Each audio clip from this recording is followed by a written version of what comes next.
Hey, fearless fundraisers, I'm Dawn Lego. It's time to buckle up again for a new episode of Raise Nation, the one and only podcast made to inspire fundraisers like you, continue making impact in our communities, building better tomorrows, and exchanging ideas. So whether you're a trailblazer or seasoned pro, you'll pick up the trends that transform your fundraising. And together we'll dive into lively conversations and chat with industry-leading fundraisers and thought leaders to explore those hot-button issues and innovative ideas. So stay with us for the next 30 minutes while we inspire you to embrace the future of fundraising. All right, let's get going. Such a great guest I have for you today. I'm pleased to share this special Raise Impact series. We're chatting with expert authorities about achieving fundraising success. So in this series, consultants, thought leaders, authoritative voices share the 411 on just a wide range of fundraising topics. So if you're a fundraiser, sit back, relax, or go ahead and get that power walk in or a little ride on the elliptical or your Peloton. But please listen in to some really expert and actionable advice that just might come in handy to help you further your mission. So today is my pleasure to introduce one of my colleagues, Stacy Engstrom. I get your name wrong, Stacy. I messed it up again. Oh my goodness, help me out here. Let's, you know what? Go ahead and introduce yourself. Thank you so much, Dawn. I'm Stacy Engstrom. I am a consultant, event manager, and customer education specialist here at One Cause. So I'm excited to join you this morning. Event manager, customer education specialist, and what else do we do here? Consultant. Oh, yeah, consulting. Well, I feel like consultants have had such a extra burden the past 2 years because there's that word hybrid, right? That's just like, what does that mean anymore? And it means so many different things to so many different people. So you've really had a lot of pressure navigating, okay, I want to do a hybrid event. Okay, let me help you. What does that mean to you? And how do you define hybrid? And, it's just, it's in person, it's virtual, it's online, it's watch parties, it's live streaming. It's, oh my gosh, events just don't look like events anymore. It runs the gamut for sure. Well, I'm super excited to dive into some deeper conversations. And you and I had a chance to speak a few times, prior to this podcast episode. You have such amazing, engaging ideas. And I'm super happy to share them with, the community and just do some idea sharing here. So what do you got for us? What are you seeing? What's trending? What advice can you offer? Let's hear it all. Awesome. Well, thank you so much, Dawn. And, you're so right. Events look completely different than they did 2 years ago. I mean, it's a completely different fundraising world, right? Everything was kind of turned on its head. The really fun, if I can say that, part about this has been the fact that we don't have a cookie cutter formula anymore. Most galas all looked very, very similar 2 years ago. And now, like you said it, anything is fair game now. You can have a fully virtual event, which is what we saw a lot of, early on. And now that things are a little bit more stable, we're seeing a lot more folks getting back into the ballroom, which is so exciting. And then, just like you said, we're also seeing a combination of those two in that hybrid event space. And just like you said, also, it really can be as intricate or as simple as you want. That's what's really fun, is that hybrid could mean a lot of different things. So we're just seeing a lot of creativity from our customers. Oh yeah, well, we want to hear about that creativity. The thing with the hybrid, I almost don't like the H word as much as I don't like the P word, the pivot word and the H word. Like, yeah, pivot and hybrid. I kind of want to take them out of my dictionary altogether. But the problem that I see with the hybrid is you're really running two events because you have to engage two audiences, and you don't know where your greatest donors are. They could be sitting at home for one reason or another. And it's not just your greatest donors, but a bunch of smaller donors add up to, you want to be inclusive of everyone. And however people supporters can help, right? You want to engage them, meet them where they are. We've been hearing so much of that. So what ideas do you have out there? Because I don't know, I run a nonprofit with my daughter, Alyssa. Many people know that about, me and Alyssa. They probably know Alyssa better than me at this point, but like, we've done it. It's hard. Yeah. What do you got? Give us some good ideas. All right. So there are a lot of moving pieces, and I'll just explain. Maybe the simplest hybrid solution is, well, let me back up. The first thing you want to think about if you're thinking about a hybrid event is, where is your primary audience? Just like you said, are most of your donors going to be in person, or are most of your donors going to be at home? Or is it a 50-50 and you really want to prioritize, one or the other?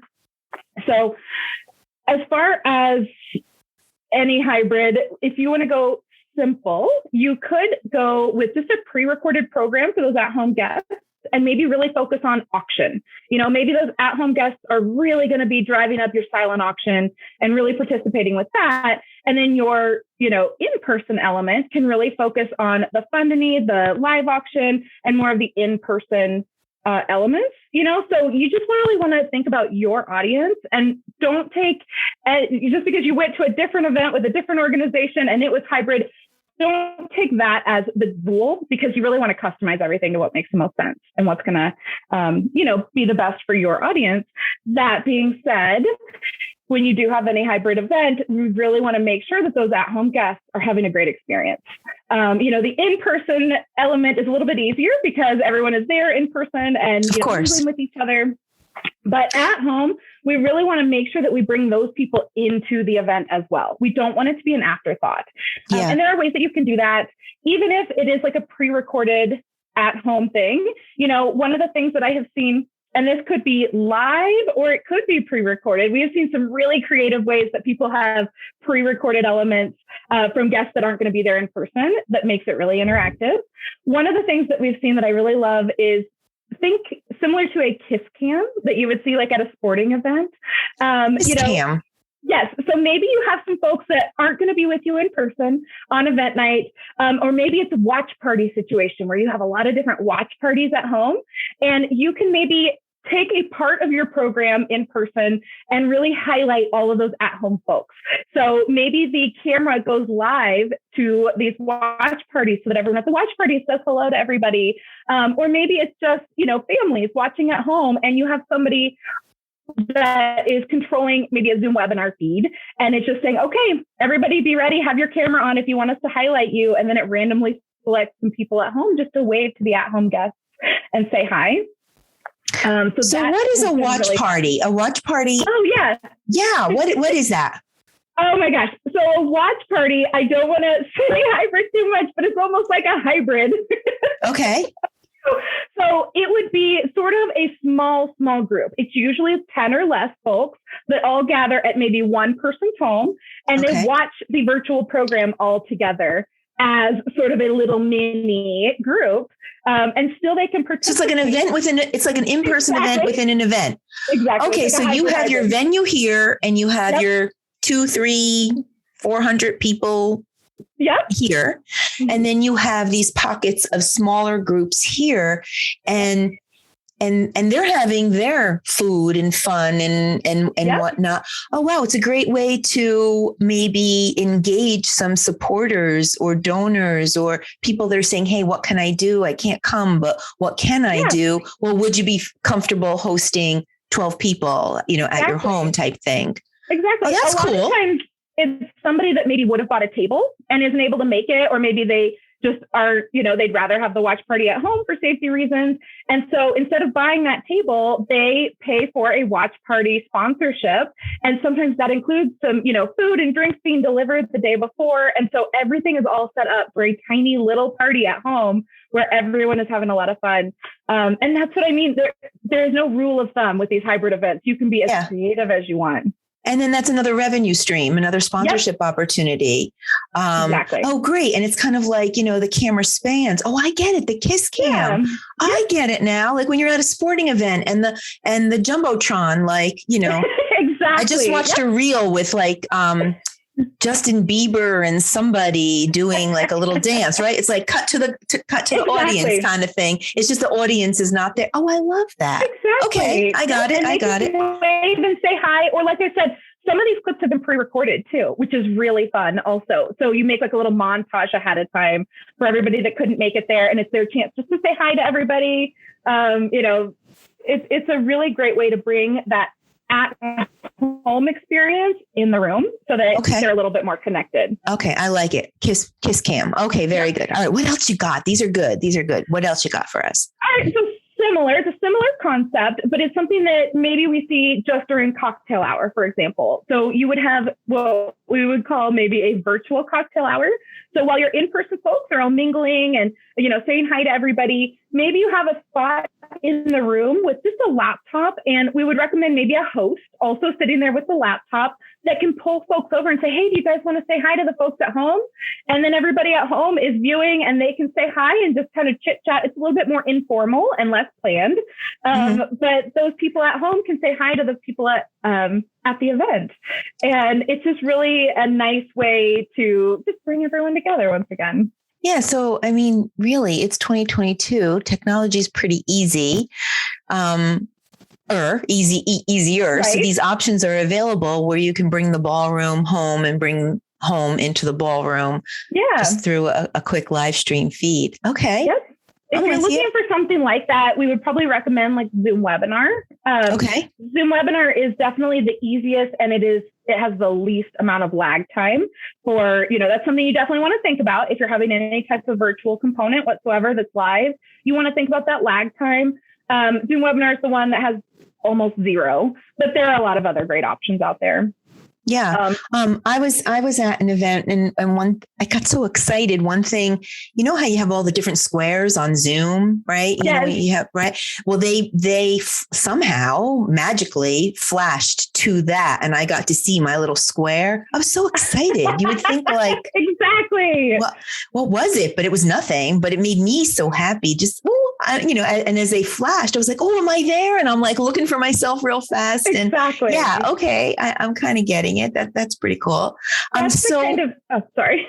No. So I think what I'm hearing is like, you're still doing the same elements, right? There's a live, there's a silent, there's a fun to need, there are raffles, but maybe the accent or the emphasis is you're breaking it up a little bit differently. So maybe the live auction and the fun to need is now the accent is for the in-person, and the silent, maybe the accent over that is for the remote folks. You're still having both, and they still can participate in both to whatever degree, because your in-person folks might be bidding on the silent auction as well, but you're just kind of, accenting it a little bit different. Whereas before it was all equal, right? Exactly. So I think it's just a little customization, little tweaks there.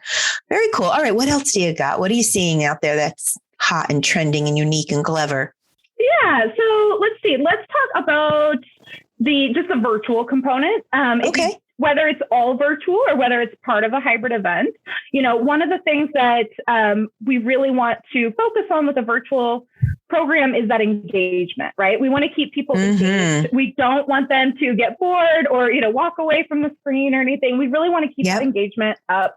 So either way, you want to think about timing. You certainly don't want it to go too long. Our best way of explaining this is think about a Netflix show. When you are browsing Netflix and you don't know what you're going to watch, if you see anything that is closer to an hour, that sounds like a much bigger commitment than like maybe something. Totally. Minutes, right? Yeah, totally. So it's just a little like element there where, if people know that this is going to be an hour and a half, that engagement is going to be tough. But if you tell them like, hey, join us for a quick 35, 40-minute program, then they're like, yeah, that's absolutely doable. That's nothing. I can certainly do that. So you want to think about that to keep that engagement high. And then you also could think of some really fun ideas of ways that you can keep people engaged. One of the things that I've seen is just saying like, hey, at this point in the program, we want everybody to just take a selfie with whoever you're watching the program with and post it to our social media. Maybe you can use a certain hashtag, something like that, and then incentivize it with, door prize type incentives, like maybe just gift cards. It's a great way to use up gift cards. As we're soliciting silent auction items, we get a lot of gift cards, and sometimes those can be a little bit tough. It's hard to get people to pay a little bit because it's hard to go over value on a gift card. Who's going to spend 50 for a 20? Yeah, sure. Exactly. So use them in creative ways. Exactly. Mm-hmm. Use those as, hey, we're going to randomly select anyone that posts their selfie to our social media is one.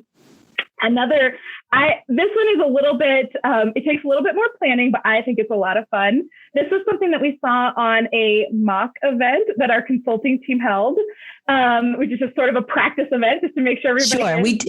Sure. For our listening audience, we do them all the time, right? Yeah. I mean, at least once a month here at One Cause so that we could, test out some new features and make sure that they're perfect before going to customers. So we're always having mock events. We want to stay connected with the customer experience, right? And yeah, we sure do. The way to do that is that mock event. So one of the groups, it was just so much fun. They had a fully pre-recorded virtual program.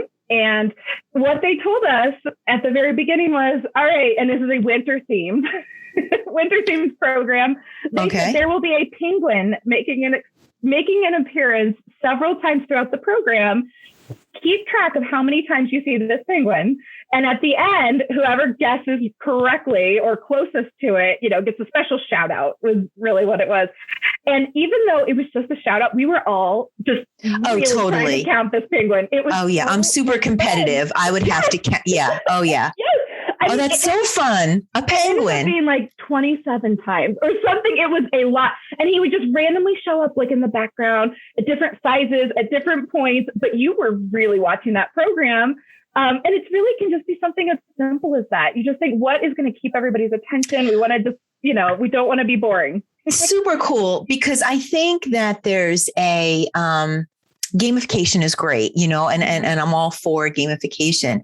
But when you have somebody that's in it just for the prize, is it worth the gamification? But in this particular case, it's gamification, but it's just cool. You're just getting them engaged into the in the program, pulling them in a little bit deeper. I mean, let's face it, even at in-person events, people have their cell phones and they're texting the babysitter, scrolling Facebook. I mean, it's so hard to keep people 100% engaged, but that is super cool because it's not all about the prize. It's all about the program and little Mr. Penguin popping up here, there, and everywhere. Oh my God, how cute. So much fun. Why don't I think of these things?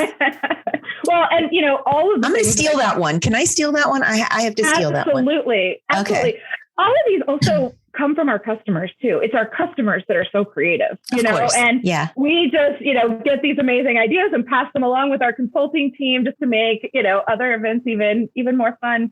Another one kind of along those same lines with the shout out is that you can actually sell shout outs as what we call a fixed price package.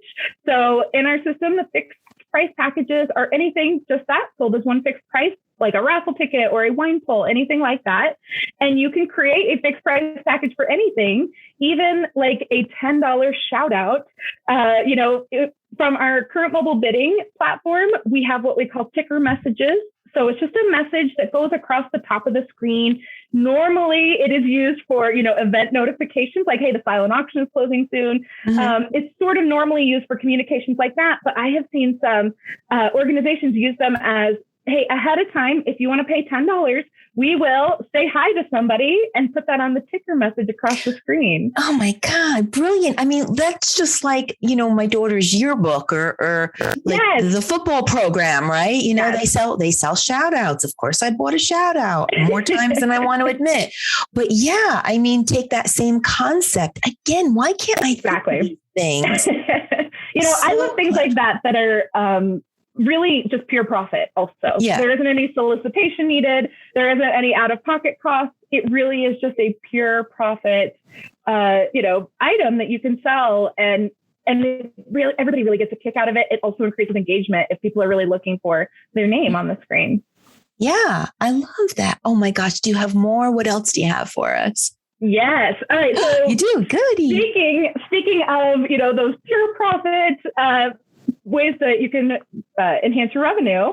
I saw one, and this could be used for any type of event, whether it's virtual or hybrid or in person. And this comes directly from the Boulder Humane Society. And the Boulder Humane Society. Okay, big shout out to Boulder Humane Colorado. Society. They get the golden star for creativity. I can't wait to hear. What do you got? They're some of my favorite clients. They're so much fun. And so because they're a humane society, their event signage every year is hands down adorable. It features all these very cute little dogs and cats. Usually they're wearing little hats. I mean, they are adorable event signage. And this year when I was working with them, they shared with me that the way that they choose the dogs and cats that get featured every year, those were a silent auction package from the previous year. So they will set up silent auction packages. Oh, yeah. Oh, my God. For all right. Pets, to be featured on next year's event signage. And I will tell you, they are very popular signage, silent auction packages. It's similar to, when a school auctions off a parking space, high school parking spaces, those go for a lot of money. Sometimes it's one of the most profitable packages that they have. It's a similar way that you can do that, but the Boulder Humane Society found a way to make it, and it's very, very sustainable, right? It's something that you can do every single year. Mm-hmm. And like I said, there's really very little effort that you have to put into it and no out-of-pocket costs. Yeah, if I had a fur friend, I would want it featured at an event. Right? Oh, and they're just so cute. It's just so much fun. And they're everywhere. It's on their event site, and then also on their invitations. It's really a lot of fun. I love ideas like that are just a win-win for everybody. Oh, wow. Very cool. Okay. Do you have more? Yeah. So you do. Oh my gosh. You're a wealth of knowledge. We're packing in a lot in this half hour. What do you got for us? Let's see. So another idea that is a little more out there.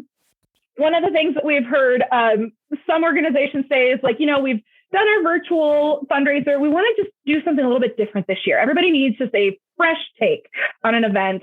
And something that's really fun that we've seen is similar to a Dancing with the Stars type of event. So it could be a talent show. It could actually be dancing, but this is really fun because it can also be executed in person live, or it can be executed virtually where everybody pre-tapes either their talent or maybe it is a dance.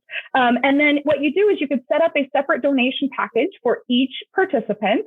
And then the person with the most, you vote by donating for that person that you thought was the funniest or the best dancer. And then the highest dollar donation package kind of wins the whole event. Mm-hmm. It ends up just being a blast. It ends up just being so much fun. And it's a great way to get, especially, with those schools, getting the principal to do something silly is always, a big draw. Or, maybe board members that get up there and do a dance or something. Everybody wants to see that. So that's just a fun idea. If you want to just take a year and just do something out of the box, people have had a lot of fun with that. And it's really, you really can have people pre-record it at a dance studio in their basement and, whatever. I've seen both. Mm-hmm. Pre-recorded and live. Pretty cool. So how do you feel like, are nonprofits more, how difficult is it to execute some of these events with technology? Is it cumbersome? Are we getting used to it? Or is it a barrier anymore? There's definitely a learning curve, but I will say over the past couple of years, anyone that was maybe a little bit hesitant or shy to get into the virtual space, everyone was just thrown into it, So we're at this really great time where everyone's had one or maybe two, fundraising seasons under their belts already with the virtual element of things. And so what we're seeing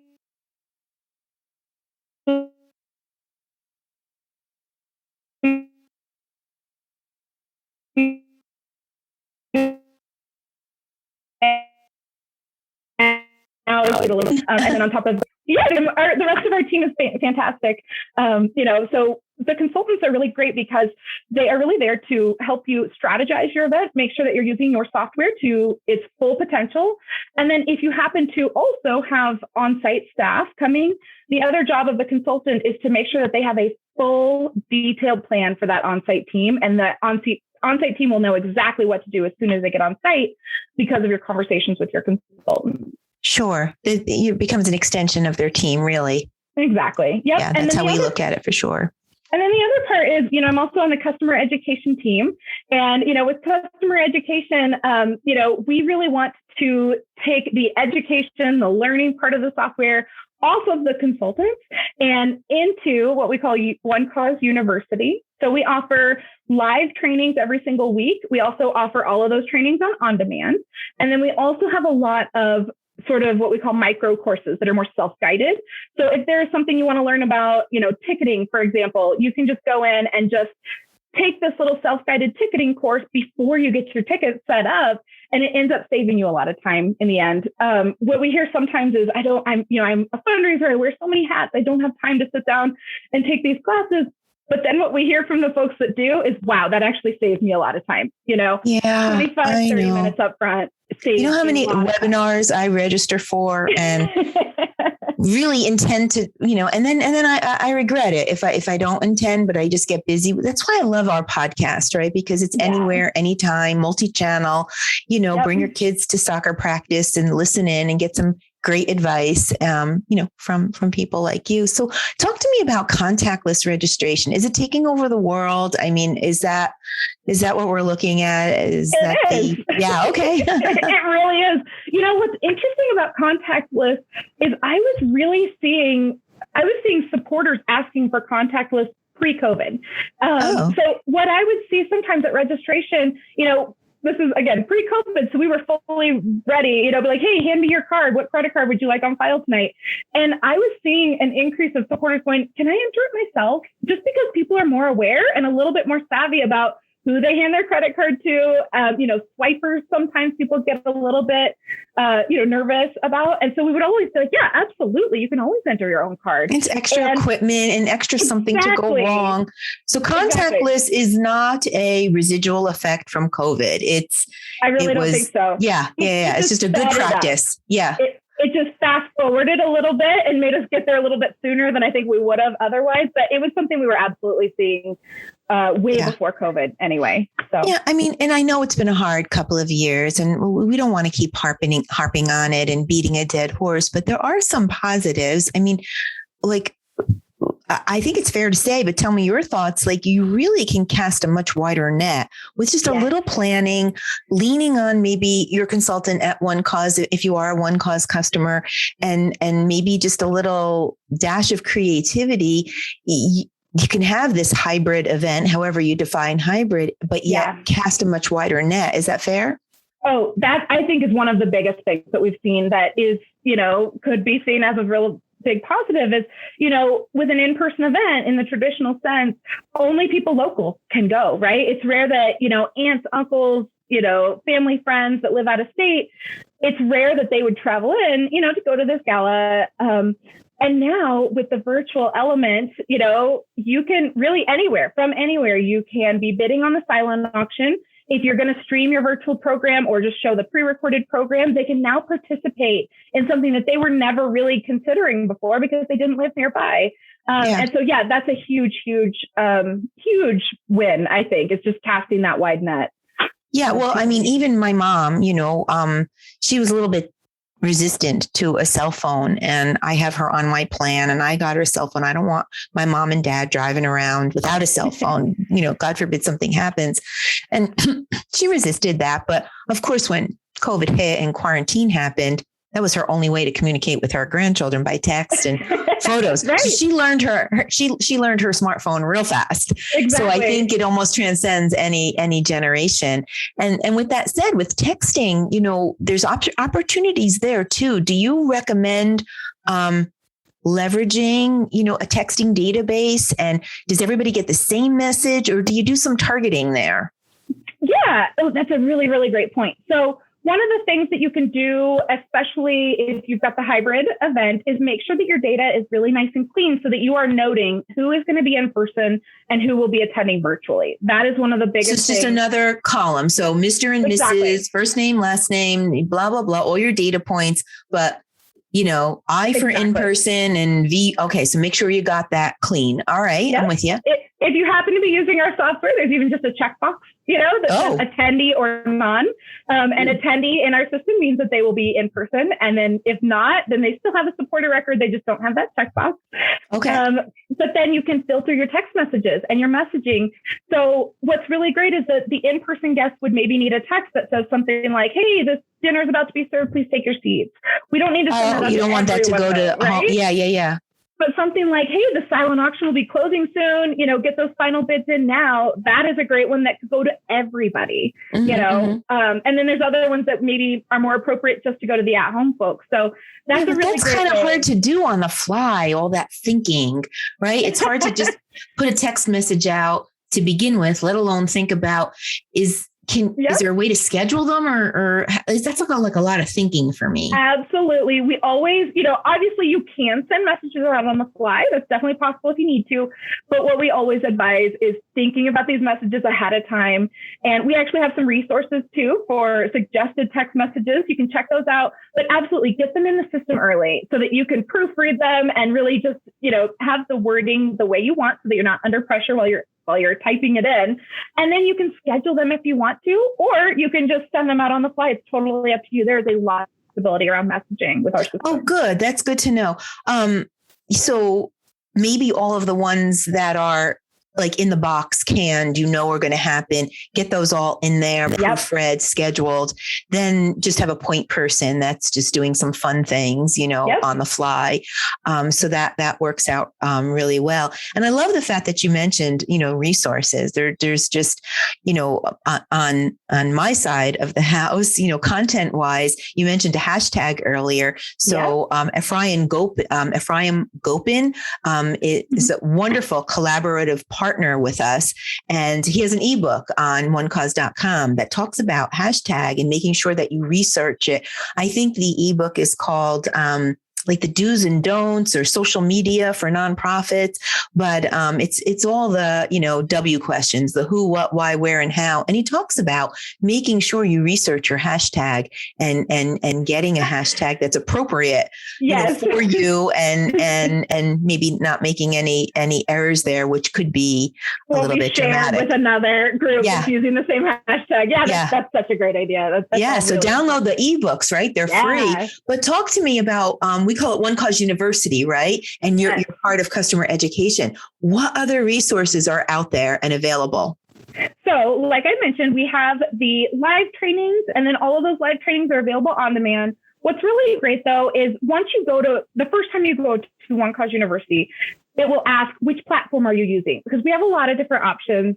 And so you choose the platform that you are using currently. And then from there, you'll have a whole learning path. So it really suggests from start to finish, all the way from an introduction to, everything that you need to know about One Cause, all the way down to the event day and even post-event for like post-event analytics and reporting, things like that. So we really take the customer, regardless of their, skill level, we take you from the absolute start to the absolute finish. Wow, you do all of that? Yeah, it's really fun over there. I guess. Yeah, that sounds fun and sounds like very supported. And is that all included with the software? I'm getting into sales questions here. I'm so sorry, but I didn't know we were so robust on the education side. There are a lot of options with it. There are a lot of, like I said, if you're just looking for something really specific, we've got some self-guided courses just for that. And so we really recommend as soon as you get logged in, get in there and really check everything out. If you do sign up for any of the live trainings and can't end up making it, no problem whatsoever. You'll automatically get an email the next day with a recording of that. So, if you can't make it, no hard feelings, you'll still get the resource. Or people could just come to Raise Nation Radio and listen to you and I chatting it up. Exactly. I cannot believe that a half hour slipped by so fast. Your ideas were fantastic, and I bet you're chock full of more ideas. So certainly, if you have the pleasure of working with my colleague here, you're very lucky. But we'll have her back again. Can we invite you back again for more ideas? Can you keep a list going, and we'll redo this, in a couple of months, and then you could, love to. That'd be awesome. It's been just so wonderful. So, any special shout outs to any of our peers or customers, or any last words of inspiration or advice for our fearless fundraisers? Yeah, I would just, first of all, I would shout out my consulting team and also my customer education team. If you get the chance to work with any of us, it's a really fun group. I think it shows that we love our jobs. We're really passionate about it. I love that part of our job is to help you raise as much money as possible. That's, we're all on the same team. So that's really what I would leave you with, is just knowing that if you work with us, we're on your team. We're trying to help. Yeah, it's such a delight. You're just always so positive and full of energy and creativity. I really appreciate spending some time with us. So, Fearless Fundraisers, that's about all we have time for today. Thank you for listening. We hope you enjoyed today's Raise Nation topic and your daily dose of fundraising inspiration. Tune in for a new episode release every Thursday at 12:30 p.m. That's Thursdays, 12:30 p.m. Eastern Time. But in the meantime, be sure to listen to all the episodes on Raise Nation Radio and check out the Raise Impact series for some great tips and actionable advice. Follow the channel that you like best, Spotify, Apple Music, Google Podcasts, so you can get the notifications about new guests. Fundraisers are doing amazing things to build better tomorrows for our communities. Their stories are awe-inspiring. You won't want to miss a single episode.